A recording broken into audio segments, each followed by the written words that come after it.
èyí tá a tún rí yìí mọ̀ tún lágbára o. tẹ́ ẹ bá gbàgbé tẹ́ ẹ bá rántí wípé kábíyèsí Ọọ̀ni tilẹ̀ Ifẹ̀ èyí tá a tún rí ó mọ̀ tún lágbára o.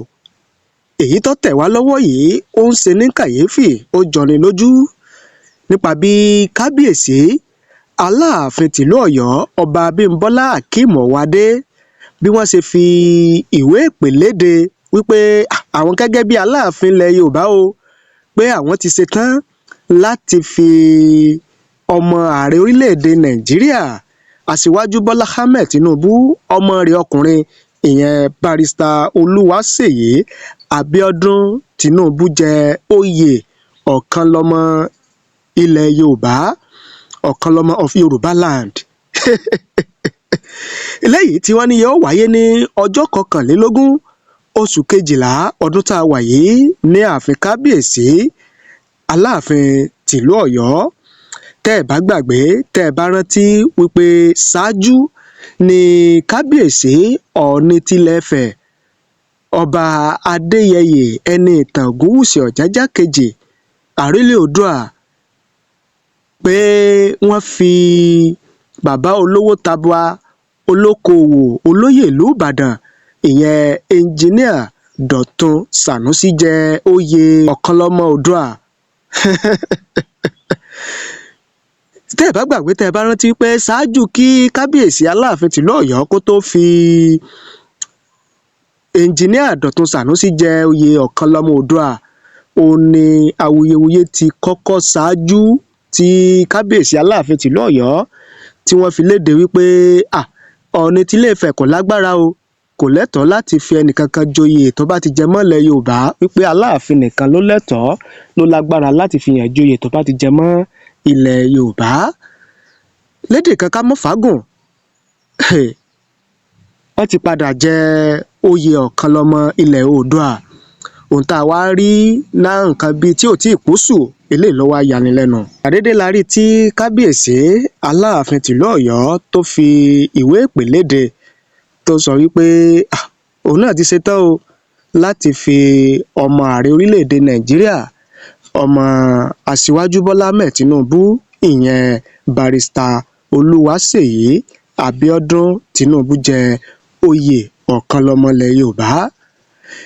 eléyìí ló ti wá ń ṣe ọ̀pọ̀lọpọ̀ àwọn èèyàn kàyéfì wípé irú kí lè tún eléyìí o níbo ni àtúbára wa yìí ṣé kìí ṣe wípé kábíyèsí Aláàfin tìlú Ọ̀yọ́ ó ń bá kábíyèsí Ọọ̀ni tilẹ̀ Ifẹ̀ jowú tàbí ká sọ wípé ó ń bá dun agbára tàbí ká sọ wípé ó ń bá fa kàngbọ̀n torí oríṣiríṣi àwọn èèyàn náà ni wọ́n ti fi ọ̀rọ̀ àti ìwòye tí wọ́n sọwọ́.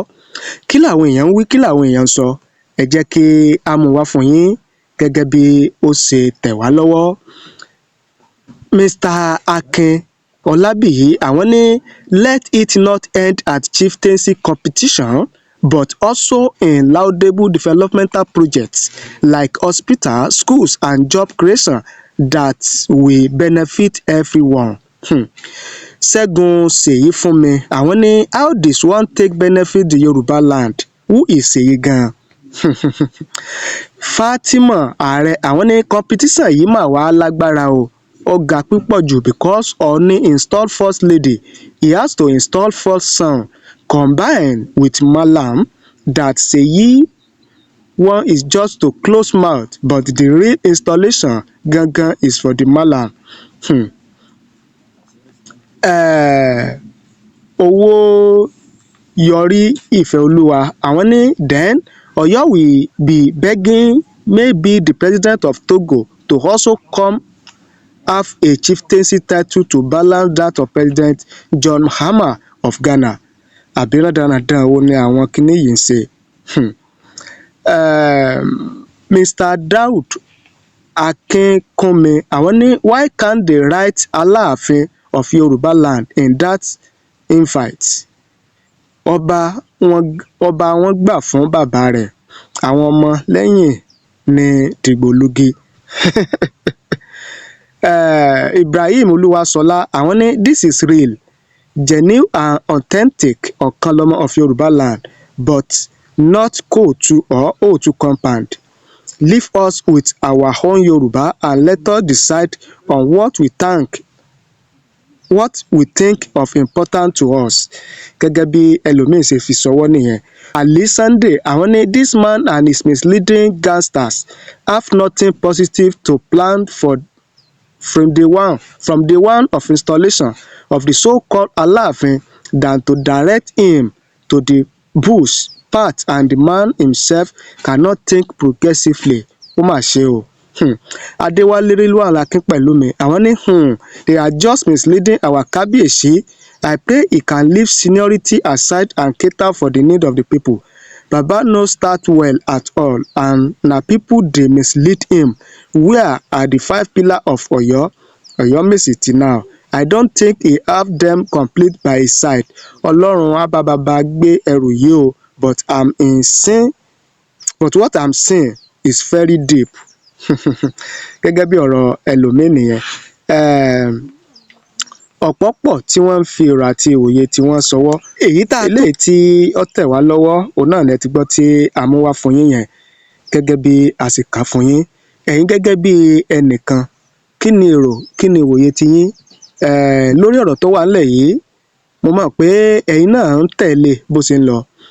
Ṣáájú òun ni Kábíyèsí Ọ̀nìrìṣà ló ti fi bàbá olówó tabua nílùú Ìbàdàn, ìyẹn ẹnjíníà Dọ̀tun Sànúsí, ló fi jẹ oyè Ọ̀kanlọ́mọ Oòduà, tó sì fi ìyàwó ààrẹ orílẹ̀-èdè Nàìjíríà Olúrẹ̀mí Tinubu tí ó fi jẹ oyè aṣíwájú Oòduà ní ìyè aṣíwájú ilẹ̀ Oòduà, tí ó sì fi ààrẹ orílẹ̀-èdè Ghana tó fi jẹ oyè. Ṣùgbọ́n kò tí ì póṣù kan, tó ti pọ́sẹ̀ méjì gan, òun náà ni Aláàfin tìlú Ọ̀yọ́ làwọn náà gbé jáde wípé àwọn fẹ́ fi ọmọ ààrẹ orílẹ̀-èdè Nàìjíríà, ìyẹn Seyi Tinubu, jẹ oyè Ọ̀kanlọ́mọ ilẹ̀ Yorùbá.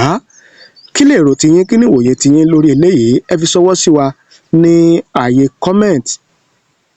A kà á sì ṣe àgbéyẹ̀wò rẹ̀.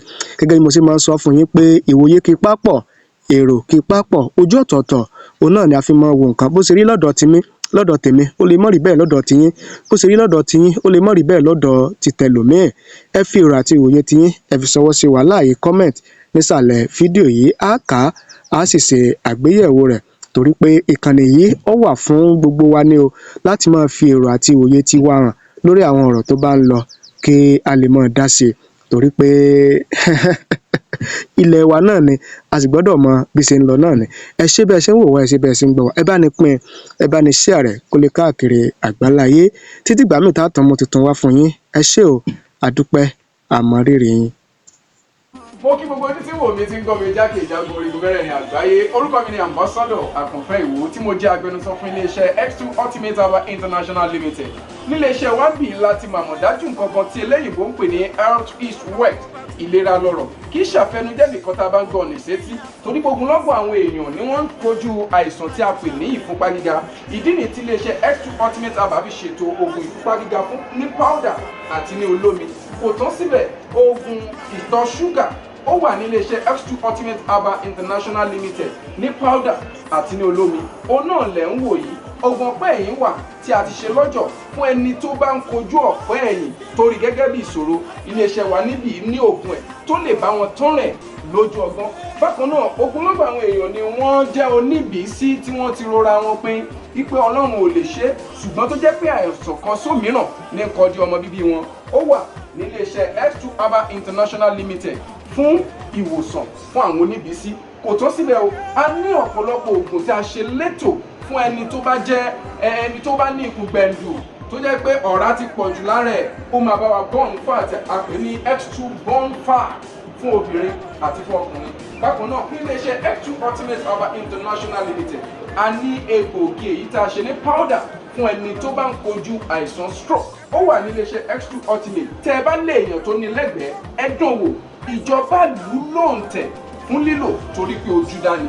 Kò tán síbẹ̀ o, ogunlọ́gọ̀ àwọn èèyàn ni wọ́n máa ń fi ìlera wọn ṣeré nípa ètò ẹ̀jẹ̀ lára. Iléeṣẹ́ X2 ti ṣètò X2 blood tonic, èyí tó jẹ́ oògùn tó lè pèsè ẹ̀jẹ̀ sára, powder ló wà, a sì tún ní olómi. Káàkiri ni wọ́n ti mọ̀ wá nílẹ̀ yìí jákèjádò àgbáyé. Kò sí onírúurú àìsàn tàbí àrùn tẹ́ lè máa kojú tí a ní oògùn rẹ̀, egbògi ẹ̀ tá a ti ṣe lẹ́jọ̀. Gbọ́ mi, ìjẹ́ mo tẹ̀ ń làkàkà nípa ọgbẹ́ inú. Ọ̀pọ̀lọpọ̀ obìnrin ni wọ́n ń làkàkà nípa fibroid, èyí tá a mọ̀ sí oyún ìju, ikùn rẹ̀ gbẹ́lú yìí. Wọ́n á máa rò bóyá máa tó bí ni, kò ní bí. Ogunlọ́gọ̀ èèyàn lọ́jà ti náwó lé lórí tí fibroid yìí wọ́n ti gbáwọn èèyàn nítorí ẹ̀. Àìrìn jìnnà láìra bukẹ́ ọ̀kẹ́rẹ́ o. Iléeṣẹ́ wa S2 Ultimate Herbal International Limited wà ní number 30 Olúyọ̀lé Shopping Complex, New Garage Ìbàdàn. Àtẹ̀ka wa tó wà ní Assurance Royal Plaza, Asolẹ̀ Ìbàdàn. Ẹ pè wá láti request pé èyíkéyìí product wa tẹ́ bá fẹ́. 079 0153 tàbí 0806 4000 204. Diaspora number wa +353 89 49 82 845. S2 Ultimate Herbal International Limited. Health is wealth with care. God is.